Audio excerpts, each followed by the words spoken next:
If you look at Western societies, they are becoming ever more evil, and we're now seeing that they want to kill babies. That's a death cult. They're a death cult. They're about killing people. They're killing people in this country. They're killing people in Ukraine. They're killing people in the Middle East. That's a death cult. It's satanic.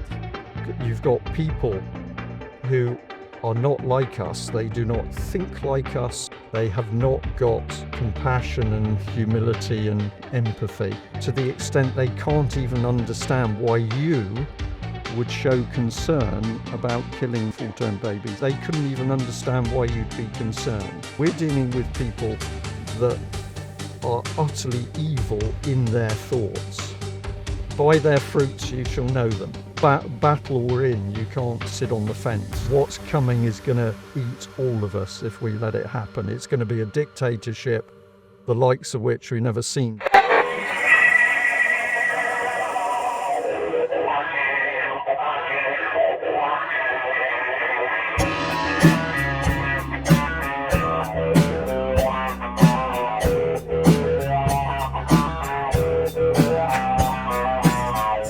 Hello and welcome to Resistance GB podcast. We're here at Sounds Beautiful Festival, and today I'm joined by Brian Gerrish from UK Column News. Brian, do you want to introduce yourself for anyone who doesn't know about the amazing UK Column?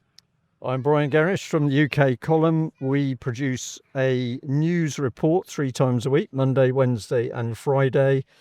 For UK Column members, there's an extra after that, usually for about half an hour, where we talk about sometimes it's getting into news subjects in a bit more detail, but it's always much more relaxed, and we try in that extra to lighten people up a bit because we live in very dark times.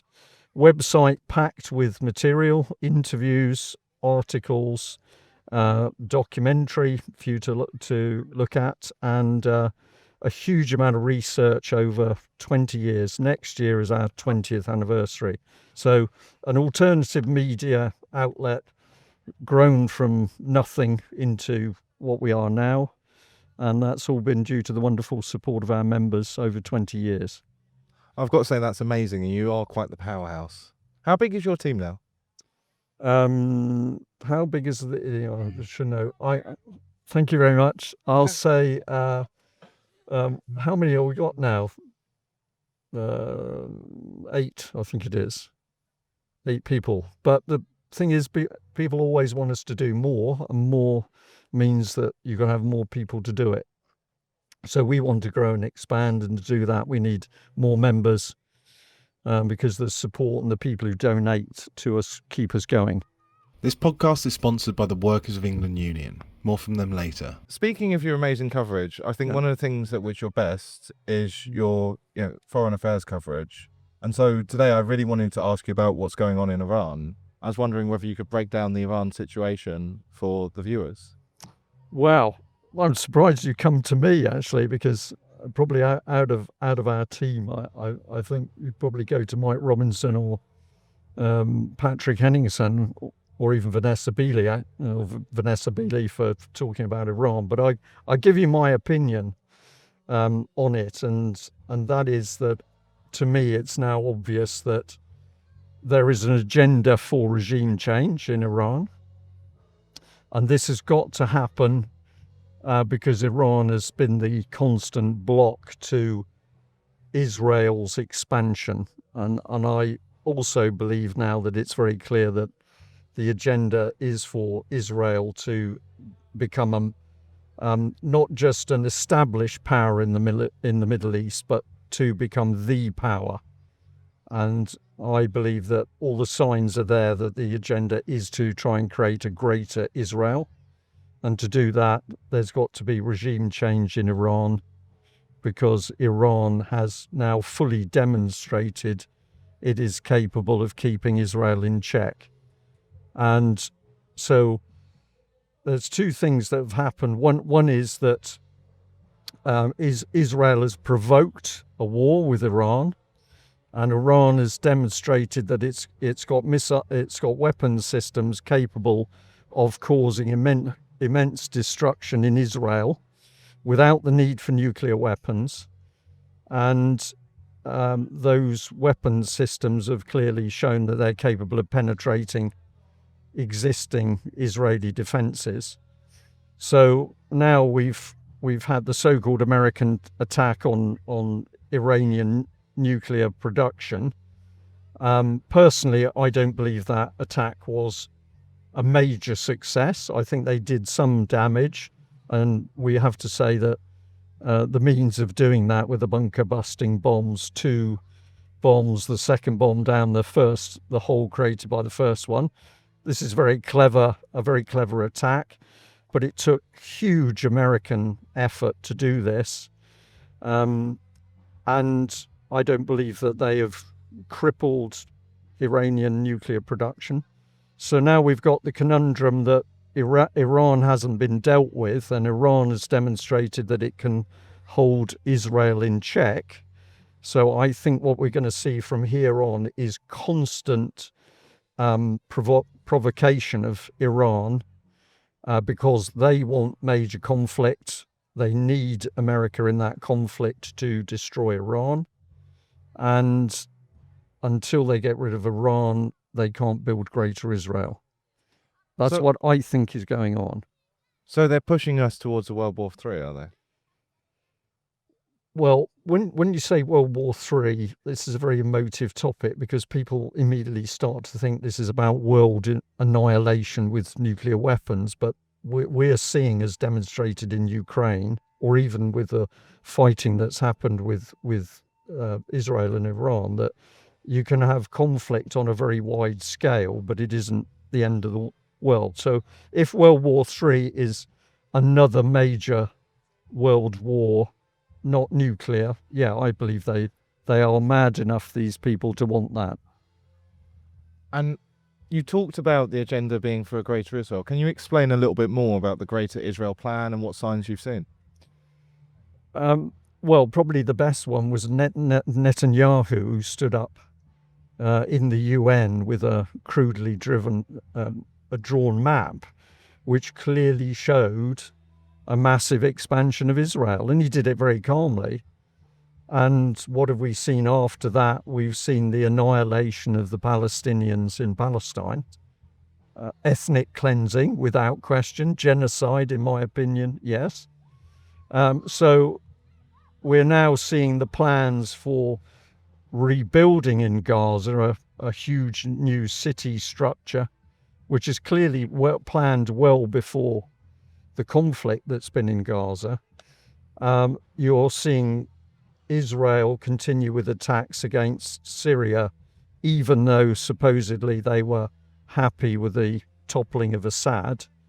So Israel is still projecting military power directly into Syria. And Syria, of course, is now supposedly become friendly to the Western powers. With a former Al-Qaeda and ISIS member at the helm. Who was an acknowledged known terrorist who now becomes a friend of Israel and the United States. So this is all about, it was about regime change in Syria. BBC Media Action, the BBC charity, one of their senior project managers openly acknowledged that the BBC were working in Syria to achieve a change of government, regime change. They've achieved that. So Syria is now broken, and Israel is continuing its attacks to continue to break down Syria. So that land mass is becoming available for an expansion of Israel. And then you've got them trying the same trick with Iran. Why is it that people are so wedded to this idea of a greater Israel?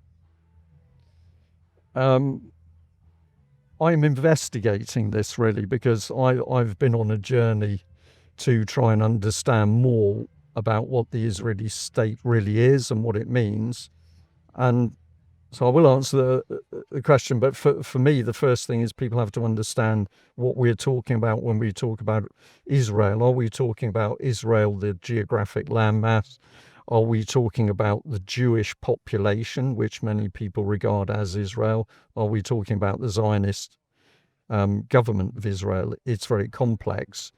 But it's clear to me that the Zionist government and its supporters within Israel are absolutely pursuing an agenda to expand the land mass. And they don't mind. Anybody gets in their way is going to be removed or brutalized, land just taken away from other people so that the Israeli expansion and the settlers can take more territory. And the more they take, the more they're going to want. And one of the reasons is that at the moment, Israel is such a small country, it's immensely vulnerable to attack. They need more land in order to be able to disperse their nuclear assets, and they need more land to be able to disperse their own military and the munitions and all the support in order to have a proper, resilient defense against other countries. Do you think there's a sort of religious zeal behind it? Or do you think it's just practicality, being as people have, grown up in Israel and they feel that they have to be able to defend it somehow? I think there's a religious zeal behind it, but where I'm being taken to is that zeal isn't quite what people think it is. What do I mean by that? That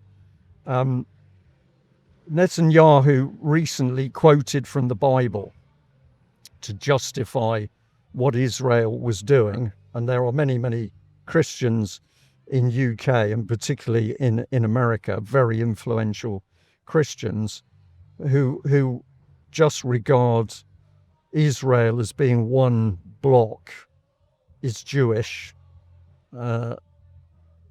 practicing Judaism, and they are being subjected to these hateful attacks by other countries. But when you start to research about Israel, you find that there are many Jewish people, Orthodox Jews and specialist groups within those, who are absolutely challenging their own government as to what they're doing and saying that it's wrong, because if they follow their religion to the letter of the Torah,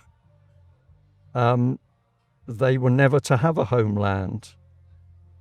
God had taken the homeland away from the Jewish people. So there are many Jewish people saying what is being done in our name is wrong, and we don't agree with it. But Western press never talks about this. And there are many cases of Jewish people who've been protesting against the violence in Gaza being absolutely brutalized by their own government. So then you start to say there's an Israeli government which claims to be Jewish, but is it really Jewish, or is it something different? And my belief is that we're looking at something far darker than just a malevolent political Zionist government. I think that there's a spiritual agenda which goes with it, which is absolutely evil. And I think there's a creeping recognition really amongst people that this is what we're dealing with. It's not just politics, it's vicious politics, and it seems to have a religious bent to it. But you say, what sort of religion is it? Is it Judaism? Not really, because they're breaking their own rules. It's not Christianity.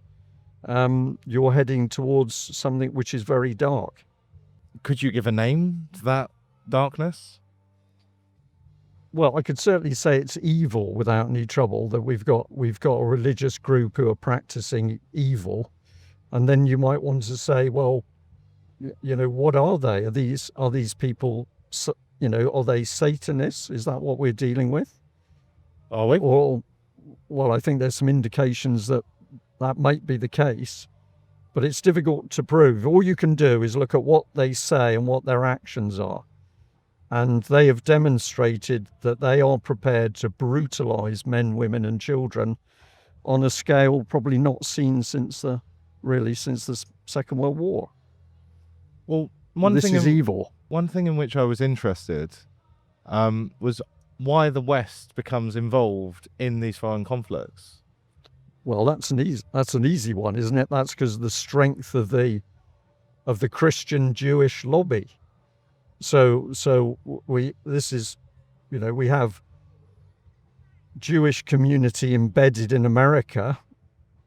A large percentage of those people have an automatic allegiance to Israel, and therefore they will always come down on the side of Israel in any conflict, and they expect their host nation of America to support Israel in any conflict. And we've got a similar thing in UK, because many Christians have the black and white belief that Israel means that you're talking about God's people, and anybody who is attacking God's people, we should be defending them and supporting what they're doing.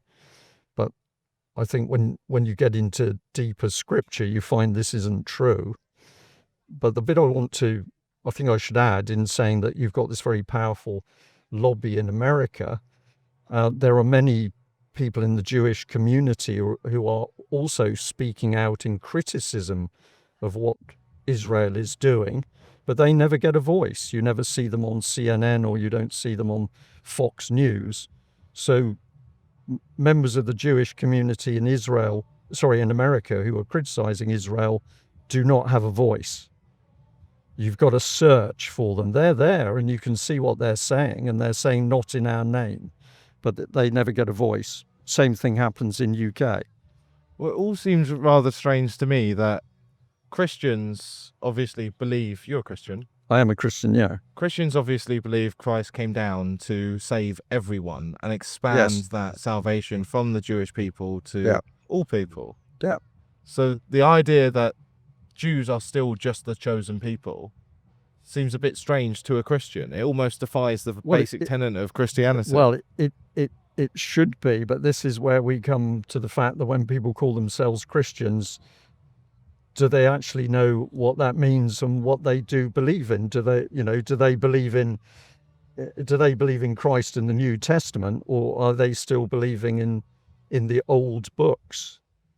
And the other thing, and I discovered some of these quotes many years ago, but a quote where a rabbi is saying there is no such thing as a Judeo-Christian religion, because they are absolutely black and white.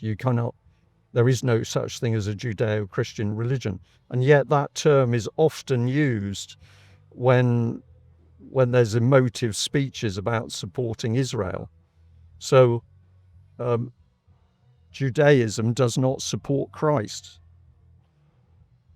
What do you think Trump is doing about this? Do you think Trump is working with the Iranians behind the scenes to try and sort of play both sides and bring the hawks on side in order to secure peace? Because he seems to have tipped off the Iranians about any bombings that he's done.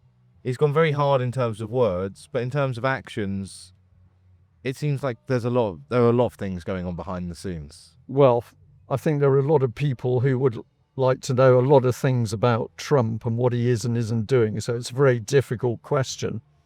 You can see Trump do some things which you think, maybe this makes sense in lifting off some of this nonsense that we're all experiencing. And then he does other things and you think, what is this man doing?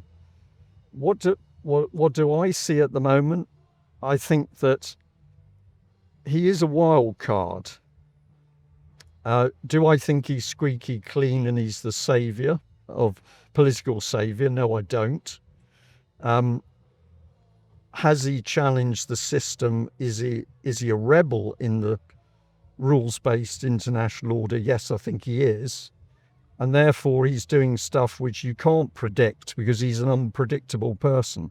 But I certainly think that he was arrogant enough to imagine that he would have the power as president of the United States in order to be able to step in Ukraine and stop the fighting. And of course, the Russians have completely flattened him because they say we're not going to stop fighting, because if we stop fighting, you're going to start to strengthen Ukraine again. So the Russians have essentially told him to go away. And that was very embarrassing for him, and he's now got to sit in the wings while the Russians continue to do what they want. And I think to a certain extent, he started to believe what I call the American rhetoric, that those ignorant Iranians, talked a lot, but they weren't actually capable of doing very much. And then he suddenly discovered that the Iranians are using weapons which the United States still do not have. And what am I talking about? I'm talking about hypersonic missiles, because the Americans have been trying to bring hypersonic missiles on stream for a long time, at least the last 10 years, and they're failing. Do you want to talk a little bit more about hypersonic missiles? So these are missiles that aren't just supersonic, they're hypersonic, they're extremely, extremely fast. Well, How is it possible for the United States not to have those? Well, this is a very interesting question. I think one of the reasons is that the Americans, and there are a lot of senior American military people who say this, America began to believe that the only conflicts it was ever going to fight were against relatively poorly armed people like Afghanistan, or you could even say Iraq. So there was a lot of military equipment, but much of it was very old. It was obsolete. It was poor quality. And so the whole of the American military system just continued to roll along, believing that if it sent an aircraft carrier, it could flatten most air forces in the world. If they could get American Marines on the ground, they could beat the average guerrilla army. And so projects where they should have been looking at what the Russians and the Chinese were looking at in particular, which is this latest hypersonic missile technology, it all started to pass them by. They didn't put the research and development into it. And now they've been caught with their trousers down, because the Russians have demonstrated not only have they got these missiles, they've got them in big numbers and they work. The technology is definitely with the Chinese, and the Russians and the Chinese have both shared technology with Iran. So largely, I think the American military has been caught out by unbelievable arrogance in its own power. And perhaps I reinforce that by saying when you see American news reports describing the attack on the Iranian nuclear reactor in terms of the latest Top Gun film, what's going on here? They're believing the films they make is reality. So yeah. These missiles, they basically render America impossible to defend, because they can't defend against hypersonic missiles. This is correct. Can any country currently defend against hypersonic? Or is it... Not to my knowledge, although if I was going to look at one country that I would suspect has got capability or starting to get capability, it would come back to the Russians. Because if you build successful hypersonic missiles, you know everything about the missile, therefore you know its strengths and its weaknesses. But the reality is, again, hype, Iron Dome system in Iran is, in Israel was all, well, we've got the Patriot system, we've got this new missile system, this is state of the art, and it's going to defend Israel against all attacks. And this was all sold by the military industrial complex. Did they lie effectively about the capability of their systems? I believe they did, because they just want to make money. So it's like you saw all the huge hype about the F-35, that this fighter was going to change wars. And yet in the Middle East, I believe several of them have been shot down. I do believe those reports. I don't know how many, but it's very clear that the F-35 isn't going to win wars. But Americans spent billions building them. They made billions selling them to other people. UK is the same. But what is it? It's actually a fighter aircraft that, in the scale of war at the moment, is rapidly becoming obsolete. So where does that leave us then? And what way is there of stopping any of this? well, the best place to stop is to stop fomenting wars, and then people are not going to be pointing missiles at you. But if you look at what's been said in Western media over what's the Ukraine war been running for? It's over Since 1,200 2022. days now, isn't it? And how many MPs or how many senators in America have been standing up calling for peace? They're not calling for peace. They're calling for more money, for more weapons, for the Ukrainians to keep the war going. So in the first instance, it isn't about your defensive capability. It's about stopping provoking wars. It's pretty simple. To me, it's simple, but we're here in UK where we are told there's no money for repairing the holes in the roads. There's no money needed for additional education. There's no money for people, for helping needy people. There's no money for local authorities. They're all bankrupt. But suddenly we're going to find X billion to increase the defence budget and get nuclear-armed F-35s. So you're dealing with a form of madness. But people, I don't know at the moment how Russia forms foreign policy, because for a country to form foreign policy, you've got to make a judgment about the intentions of other nation states, how they view the world, how they want to trade, what they'll accept, what they won't. But we, UK and US, seem to be governed by people at the moment that are truly mad. They're not talking about life and us living in a country and being happy and well fed and having jobs and children growing up in a nice environment. That's not what they talk about. They talk about war, suggesting that we should have a new form of conscription to get young men and women trained for war. Do you think that they're trying to do this because they're losing control at home, so they want a great national cause with which to unite people? To some extent, because they're clearly worried at the moment, but for me, it's obvious what they want, because they use language which tells us what they want, and that is that they're talking in terms of a new world order. That was the language they used. And then they changed that to a rules-based international order. Who makes the rules? They don't like to say that, because that's going to be very few people. And then you've only got to go to an organisation like the Trilateral Commission, which has been working at very high level for a very long time, explaining very calmly that the way you get to the rules-based international order is to break up the nation states so they form 3 power blocks. Just like in 1984. Well, indeed. So the power blocks are the Americas, South America and North America. I think there might be a spider attacking me. And Canada, and then Europe. And of course, this is where the subtlety comes in, because in the European Union's picture of Europe, that was to include Russia. And so the central power block was Europe, and then the other is Asia, which includes the Asian countries and Japan and China. So 3 big power blocks, and once you would choose that you had you'd achieve those 3 power blocks, then you are looking to draw that into one power structure. So to me, that ticks all the boxes as to what they're really trying to do.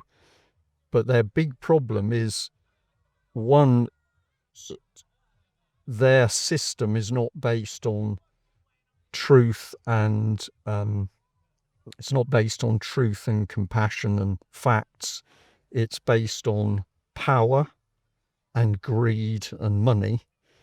And so the people that are working to build this one world rules-based system are always fighting amongst themselves. They're trampling on each other to get to the position of power. They're stabbing competitors in the back. They're always at each other's throats. And the greed means that if they can make a $1 trillion deal $1 trillion oil deal, they go for that oil deal even if it doesn't help the trilateral agenda. I see So what their you mean. mentality is corrupted, and therefore they suffer at their own hands by the fact that their mentality is corrupt and obscene.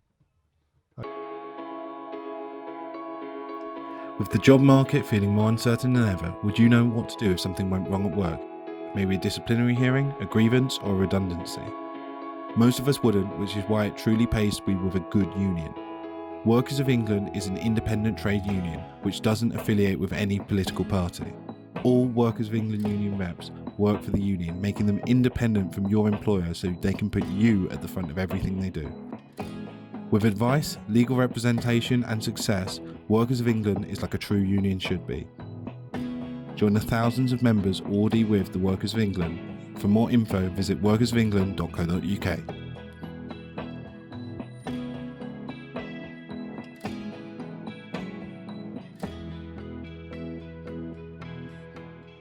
I was wondering about what the future is going to be in terms of warfare, because we've talked about these Well- hypersonic missiles. I was wondering about the potential of drones and where that's going to go, whether humans are going to be moved off of the battlefield.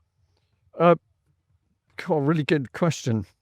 Discussing all this in this beautiful Dorset countryside. Ukraine's key, because if you watch the good channels reporting the war in Ukraine, you've seen the whole nature of warfare change. So now we've got drones that a drone worth, $50,000 or $100,000 can take out a $5 million tank or piece of artillery, and drones can go hunting these vehicles. So we've now got to the point that the skill of the drone operators are capable of controlling huge areas, because they can find and destroy very expensive, heavy armor. And we've got into the realms of smaller drones being able to hunt individual men, which is quite disgusting to watch, and both sides are doing it. The Russians are clearly demonstrating at the moment that their overall control of the battlefield is better than Ukraine, and that's in terms of not only in terms of drones, but also in terms of the missile systems, and they're using predominantly either medium-range ballistic missiles, conventional warheads but extremely accurate, or they're using long-range air-launched gliding bombs so that the aircraft stay out of range of short-range Ukrainian air defenses. So the drones are now dominating the battlefield, and it's quite remarkable to see what the Russians have been able to achieve against that situation. So the West says, oh, well, the Russians are, all their equipment's being burnt and they're not making any advances. But if you actually look at what's happening on the battlefield, the Russians are advancing. They're not using human waves. They're using very small squads of men who advance as quickly as they can, often not even using military vehicles to move them. So they've been using motorbikes, or often they've just been moving very quickly on foot. And so the front is, to me, it's like a lava flow. It's very slow, but it's moving all the time. But the days of, a massive tank attack, absolutely gone, because of course you can take out those tanks with drones. What's really cruel about it is the West, the UK and the US in particular, are using the slaughter in Ukraine as training for what new military products we want. And so there is no doubt that military people are present, UK and US military people are present in Ukraine to be active in the fighting in order to learn, in order to then equip our defense industry to build more and better drone systems. It's obscene. What are the consequences with the increase in drones domestically? Because, it's good when a government is afraid of its people, because that means it has to have some level of accountability. It knows Yeah. that there could be consequences. It could Yeah. be overthrown. The people could rise up. But are you worried about drones being introduced in terms of policing? Well- Because currently there is a human element to policing, as inhuman as most of them are, and Yeah. as many of them, Yeah. clearly need to be in my locked up. opinion, we should be worried about the use of drones, because inevitably drones are going to be sold. Oh, it's only surveillance. The drone is only flying in order to see what's happening on the ground and to keep us safe. But of course, Ukraine has now absolutely demonstrated that drones can be used to hunt human beings. And Israel, on several occasions, has used remote attacks to take out, murder somebody traveling in their car in Gaza or wherever it is in the Middle East. So, and particularly if you've got a phone on you, you're giving away your position to within a couple of meters. And so it's now reality that somebody wants to send a drone to kill you. Provided you're in range of the drone, they can do it. Well, I'm just thinking about the freedom protest that we had during the lockdown. Now they wouldn't even need to use, going forward 5-10 years, they wouldn't need to use police to come in and stop them. And they could just have a large fleet of drones come in, tear gas, pepper spray. Well, I'm sure if you're thinking drones, tear gas dropping drones, you're thinking it's already there on the table. I guarantee that. And then you come down to the rules of engagement, where somebody makes a decision, yes, we can use drones to tear gas protesters. It'll come. Because these people are intelligent, but they're mad, they're psychotic, and there is nothing that they're going to stop at. It's like when tasers came in. If you go back to the original reports about tasers, the risk assessment on tasers said these things are really dangerous. Somebody could have a heart attack. You hit somebody in the eye, they're going to lose an eye. You hit them in the genitals, you're going to do severe damage to them. You hit somebody who's got a pacemaker, they're going to die. All of the dangers, and then suddenly the police were issued with tasers as if it's a sort of benign weapon system. It's utterly bizarre. And they're very keen to use them. Yeah. So we had, and let's qualify it. There was a terrible case in with Devon and Cornwall police where they were called to an address where a man had doused himself in petrol in a back garden, and the police tasered him and he ignited and burnt to death. Oh, wow. Yeah. And so what thinking human being would not understand that if you pump somebody who's covered in petrol full of electric shocks, there's not going to be a spark. Oh, they're not the highest IQ in the metropolitan. No, they're not. In this country, in the last year since we've met, because we were here a year ago down at Sounds Beautiful, we spoke about a year ago. I was wondering, what are the 3 biggest positive things you've seen, and what are the 3 biggest challenges that we've got to face?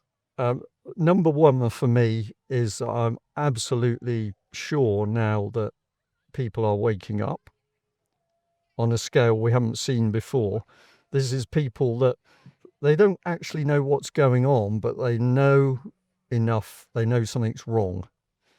And therefore, they are starting to show an interest when people are talking to them, saying, do you understand this is happening? Well, that's happening. You need to know because it's going to hurt you or it's going to damage your life. I am seeing people much more receptive to listening to the fact there's something wrong in the country because they sense it.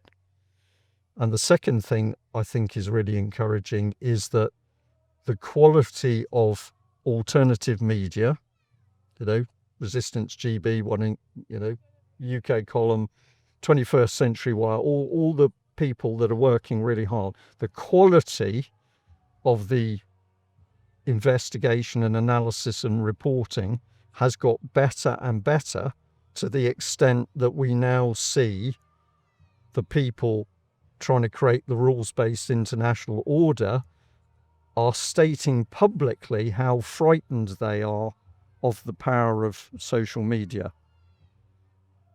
Because it allows us to have a voice. Well, not only allows us to have a voice, they know that the voice we're now demonstrating is saying, we can see you. We can see you and we know what you're doing. And this is very frightening for them.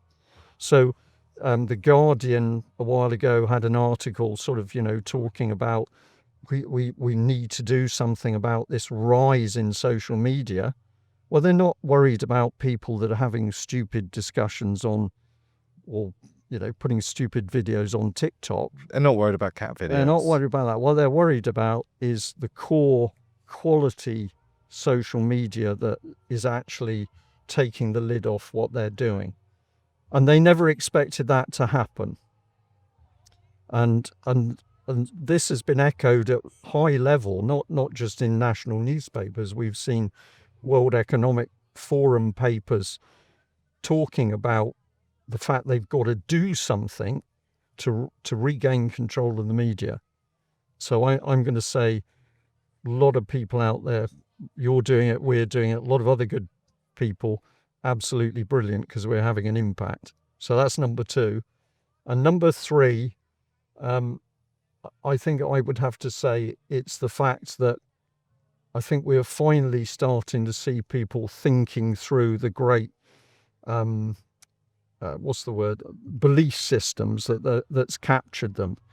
And one of the most critical ones for me is that people, particularly Christians, who say they're Christian, but then support killing and violence in another country because it's over there, it's different people, maybe they're a different colour.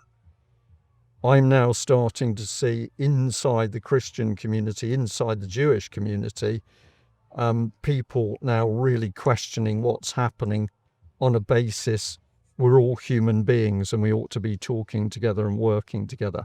And I find that really exciting.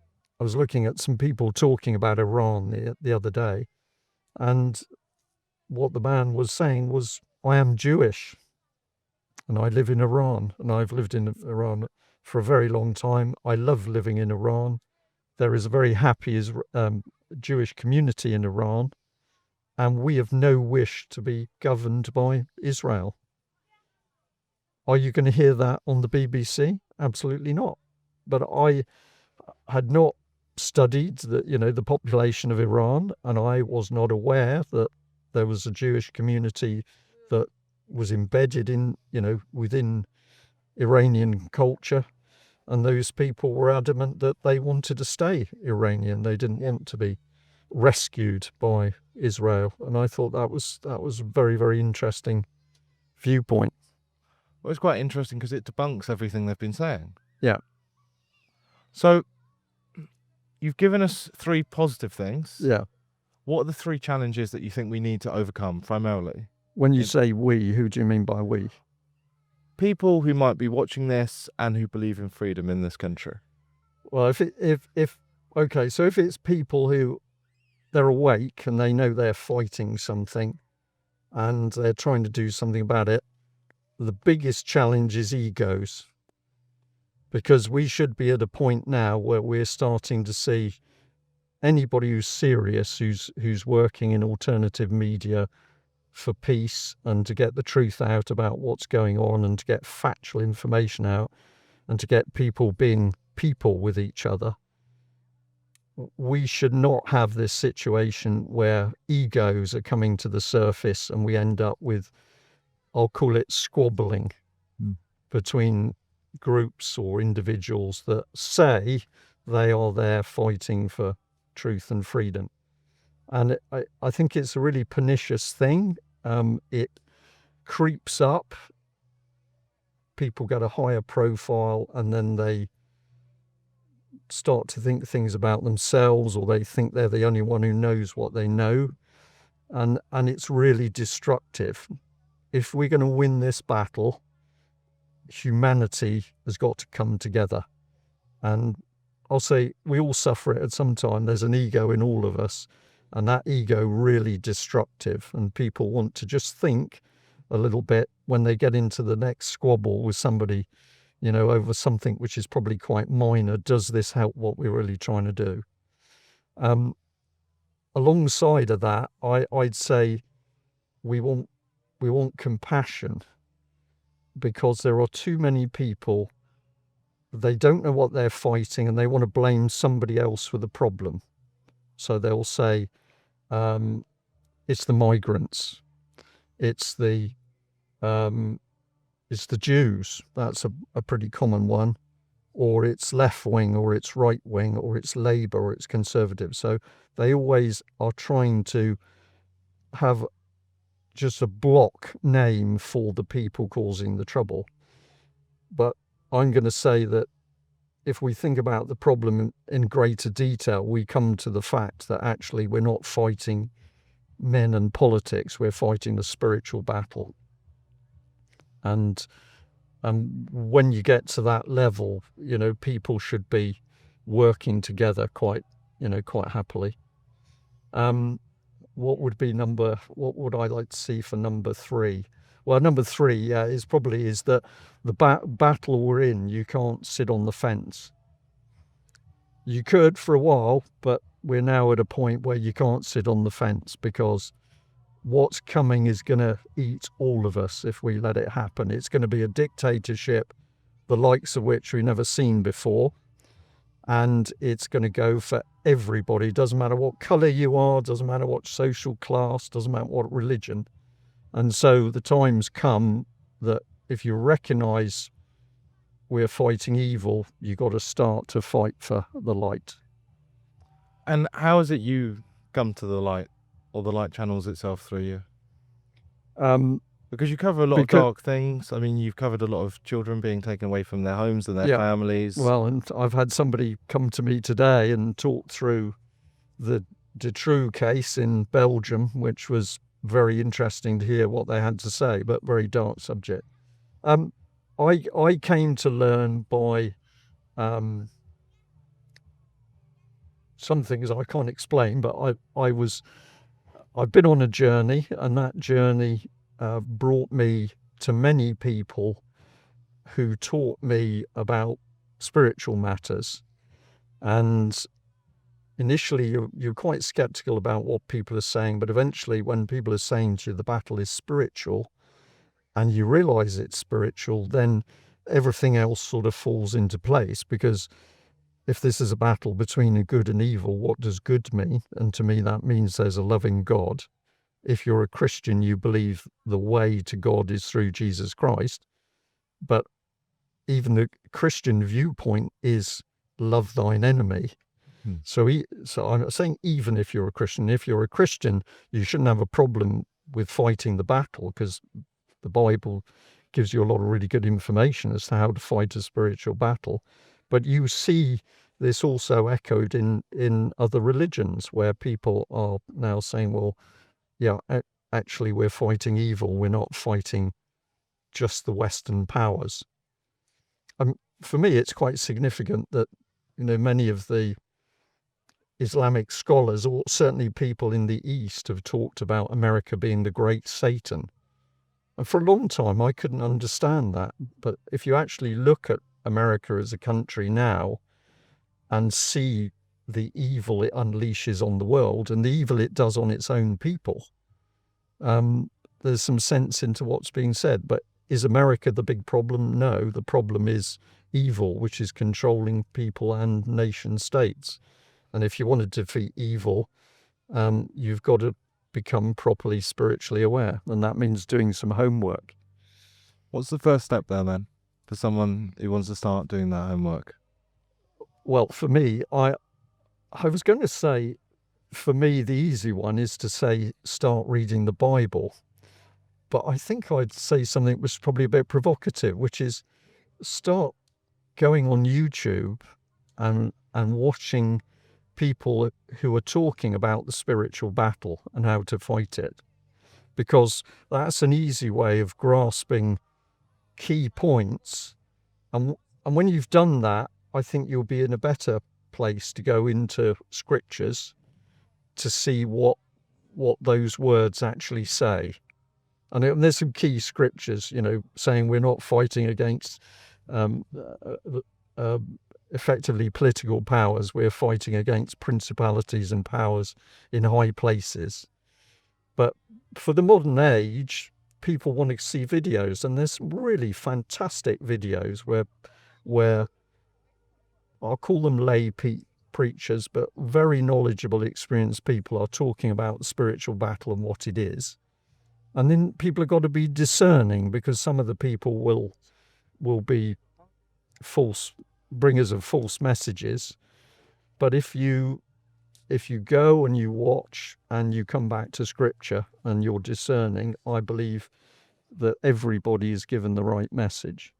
And you should pray, because praying is the way of opening a conversation with God. And if you can open a conversation with God, you're going to be taught and told how to do things. So prayer is very important. It's very powerful. And for me, it's very significant. We now live in a country where prayer has been made unlawful. Oh, yes. Yeah. If you pray outside an abortion clinic, then you are some sort of criminal. Yeah.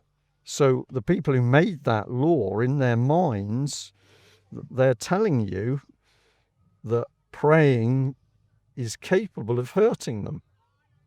Well, because what else does it hurt? Does it hurt the people in the abortion clinic? Does it hurt people if you're praying? You need a law to stop praying. They need a law to stop praying because they know prayer is dangerous to them. There's an old BBC documentary, black and white documentary called The Witches. And although it's BBC, I think it's a very interesting documentary. And part of the documentary is about cults, and some pretty unpleasant cults. And in part of the documentary, there is a lady who has freed herself, or she's had help to free herself from a cult. And the BBC reporter asks her a question and says, so this cult is very powerful and it does really nasty things. It intimidates people, kills people, does its satanic practices. But are they frightened of anything? And the woman looks at the camera and she says, oh, yes, they're frightened of prayer. They're terrified of prayer. And when I watched that BBC documentary, that absolutely made an impact on me. They are the bad people, the people who are involved in dark satanic practices are actually frightened of prayer. And that tells you something. Are you worried that there's going to be further persecution of Christians? Because it almost seems like we mentioned briefly Satanism. Yeah. I don't know anyone that I've ever come across, really, who's okay with abortion up until birth, unless there's some sort of medical condition. No one's ever pitched that as an idea. Yeah. But we've just seen that go through Parliament. Right. How is it they're able to vote on something like that up till birth? Because in my mind, there's two things going on. You've got people who are not like us. They do not think like us. They have not got compassion and humility and empathy. You can't describe them as sociopaths because we're not qualified to describe them as that, but psychopaths or sociopaths, but they seem to be in that mold to the extent they can't even understand why you would show concern about killing babies, nearly full-term babies. Yep, it could be womb. 9 months, 9.5 months in the womb. Right. And So, just electively so they can decide the to kill them. mentality of the people who voted, they couldn't even understand why you'd be concerned. So we're dealing with people that are utterly evil in their thoughts. But the other thing going on is that they are being influenced by evil itself. And this is where we're into the spiritual battle. I'm prompted by us having a chat a bit earlier. I'm going to say I found it fascinating when on one occasion there was a gentleman called Mohammed Nazim who was in his lifetime the chairman of Birmingham Central Mosque, so he's a Muslim, and he came and gave a talk in Plymouth. And part of that talk was about what was happening in UK, but part of it was about the fact he said, if you want to understand what's happening in UK, you have to understand that it's a spiritual battle. And then he proceeded to describe evil and what it was and how it worked. And one of the things he said is that you can imagine it, if you like, as a cloud, but that cloud can move through you. And of course, if people are not anchored with any form of true spiritual grounding, what does that mean? Well, you recognize that we are here because somebody created us, and that was a pretty powerful being. But that being is a loving being. If we don't have any grounding as to the world we really live in, then evil is capable of claiming our minds. And if you look at Western society, well, if you look at societies across the world, but Western societies, they are becoming ever more evil. Anything goes. So originally it was anything goes sexually. So the scriptural guidance is men reproduce with women, and anything outside of that shouldn't be going on. We've now moved way past those boundaries by having same-sex relationships. And there may be some people and then calling it marriage as well. And they're calling it marriage, yeah.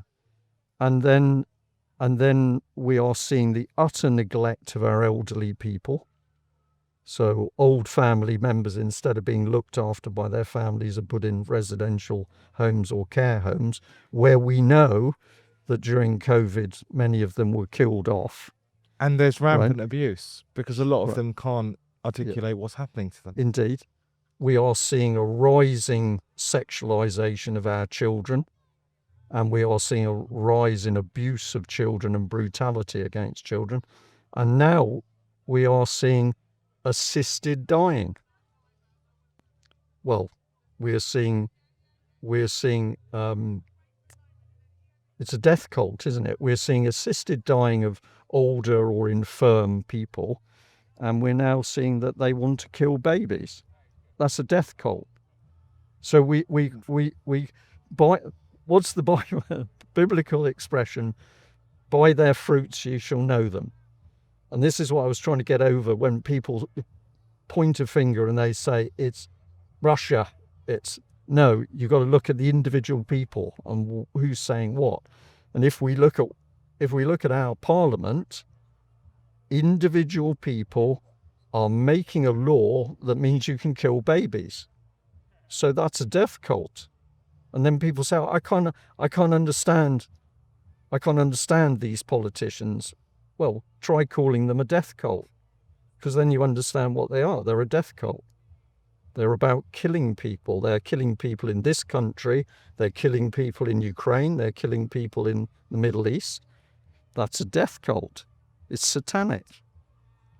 How was it able to take over so convincingly? Because we let it. Right? Why did people let this happen? The simple reason that I come to is because we were given some simple rules as to how to run our lives. And if we'd followed those rules, we wouldn't be in this mess. And I'll say to the audience that if you try to have a communication with God, that what that doesn't give you is everything you want. You will be given things that you absolutely would rather not have. But I remember on one occasion that I'd done something stupid, or I'll say that's between me and God, what I did. But I was worried about consequence of it, and it was sort of playing on my mind, and I couldn't get rid of it. And I prayed one evening, for this to be lifted off. And I had a dream, and in the dream, I was arguing with God. And I remember this very clearly when it came up, and I said, but this has happened and you made this happen. And the reply was, no, because if you'd followed my rules, it wouldn't have happened. And if you will say, what are the rules, you could go formal and say, well, for a Christian, this would be the 10 Commandments. Or it could be as simple as we're told, love your God, love your parents, love one another, tell the truth. They're very simple things. And if we all did it, we would spot anybody who was evil and malicious.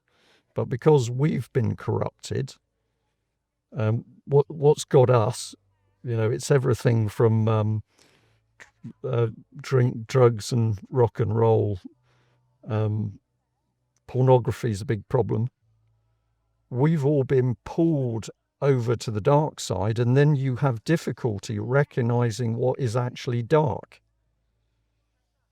When you move away from it, then it becomes obvious. But we are living in UK in 2025, and we're governed by people that think it's acceptable to murder babies.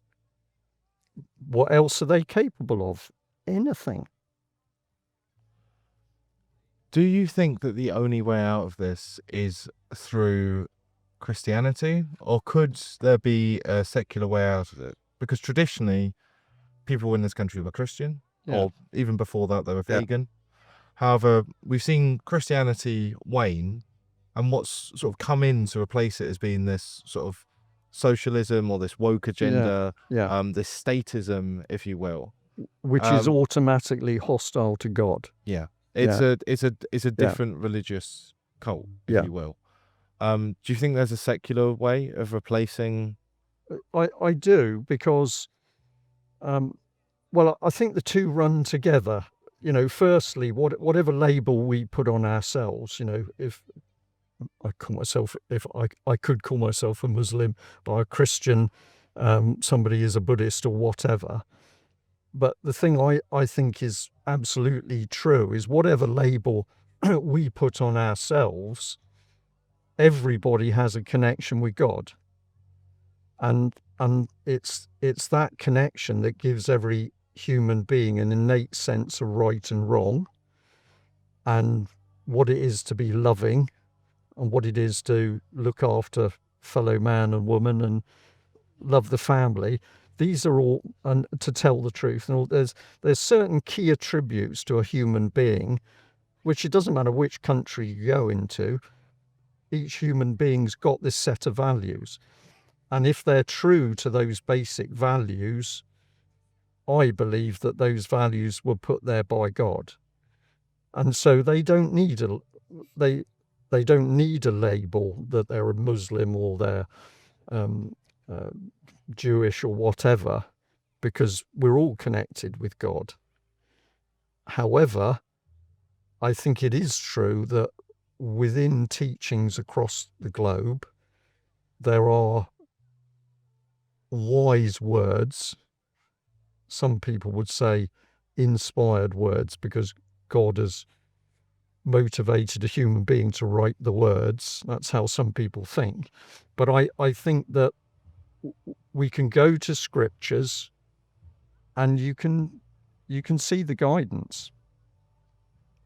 Do you think there's a non-religious way of replacing things, such as the veneration of the ancestors, without it being necessarily religious, just respectful? Well, I think all those things are important, and what I hate in religion is when people get so drawn into it that they start to forget how to connect with other human beings and be respectful for them. If you take American Indians, Hopi Indians have got some very interesting teachings about the world and what was going to happen in the world, and I know that there'll be a lot of people who are devout Christians who will regard them as pagans outside of God's love. But to me, they are what they are, and they have their belief system, and you can see all the emotions in them, from loving respect for other people to the fact that, some of them embark on wars or there was, killings as a result of the Indians, and there was slaughter of the Indians, but we should still respect them. You can't be a person who believes in God and what that gives the world and then say, well, that group over there don't count because they don't understand or they don't believe what I believe. I hate this. I'd say it against any religion, because if you're connected to God, then nobody should be a problem to you. Tell me, where do you see everything going with UK Column then? What's your mission and what have you got coming up? Have you got any more conferences? We certainly have. We've got a conference on the 18th of October in York, and tickets for that will be on sale very shortly, and we'll give more detail about speakers. But we are very excited because we've done 2 so far. We did one in Bristol and one in Cheltenham. We were sold out both times, and I very much hope we're going to be sold out in Cheltenham because we have more space. So we would like to have our capacity at 400. We've done 340, but if we can make York 400, that would be brilliant. And if we can do that, then we're going to use that as a stepping stone to do the 20th anniversary of the UK column next year, by doing a weekend event. Oh wow! And that's like what a festival. Well, we're not going to aim for this form. We're going to aim to basically take over a venue as the UK column. And that might be a hotel venue or it might be something alternative. We're still thinking about it. So some sort of conference, maybe a bit of music? Well, the bit that always comes to the surface is people want to learn, so they want the talks. They want to hear speakers that they regard as good and motivating and everything else. But aside from that, they want to mix and they want to have fun and talk and be human with other human beings. And therefore, they keep saying to us, we really enjoyed all the talk, but we want more time to be with each other. And so the only way you can do that is by saying, well, you're going to go for 2 days and give more interaction time. So what you're saying is the only thing better than Brian Gerrish and UK Column is the UK Column fans themselves. Well, that's got to be that's got to be a must, because we wouldn't be here without the people that have supported us over all the years. And some have come and gone, and some have rejoined, some are new people.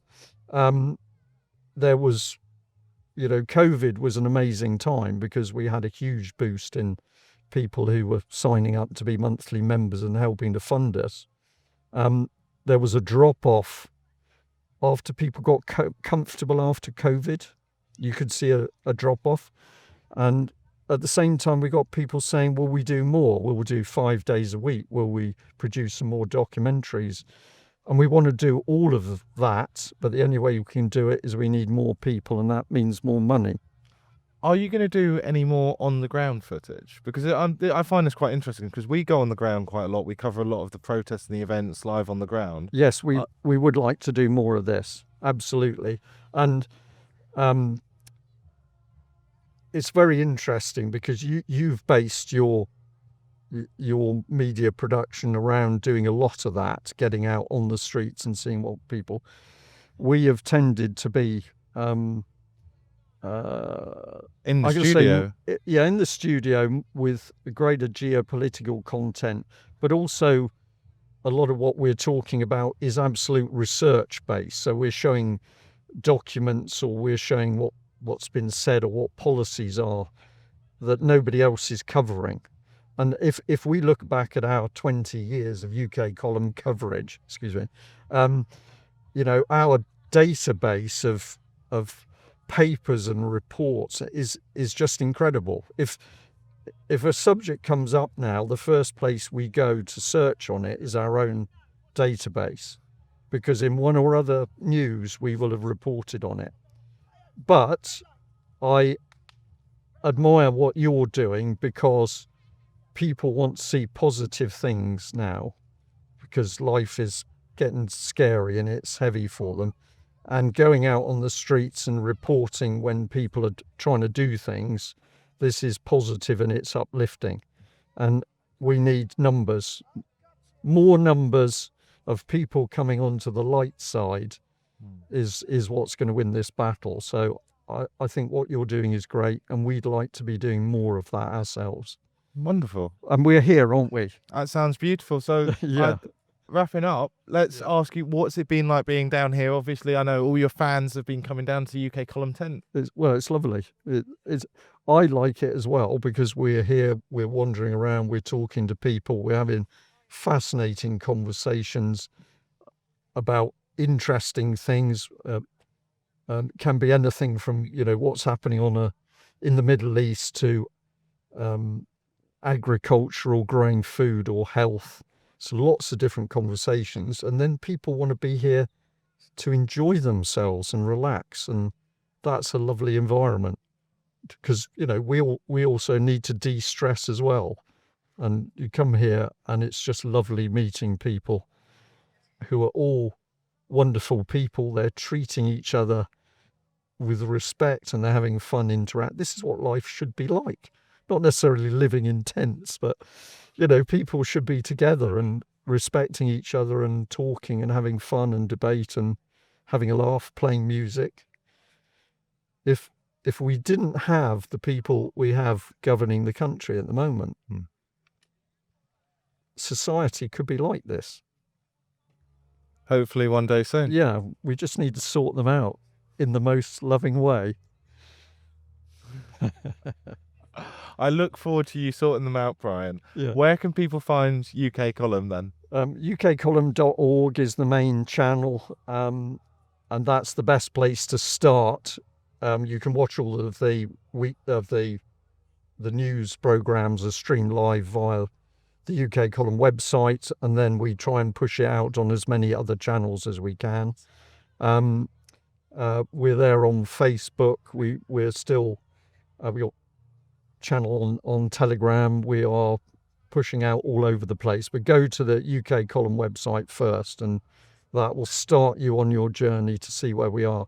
And of course, if you sign up as a UK Column member for £5 a month, that means that you'll come into our community, and that's another excellent way to see what's happening, meet other people who are like-minded people, and make new friends. And I was able to have supper last night with a lovely couple who told me that they met each other as a result of the UK Column. So that was very nice. Lovely. Yeah. Have you had any UK Column weddings yet? There has been a wedding, yes. So we don't put ourselves forward as being matchmakers, but clearly it's very interesting, isn't it? People who know something's wrong, they want to talk to somebody, and they can't find somebody they can talk to, and then they find us, and that introduces them to another like-minded person, and that becomes a partner. It's fun. Wow. Yeah. Well, thank you very much, Brian Gerrish. Thank you. It's been a pleasure.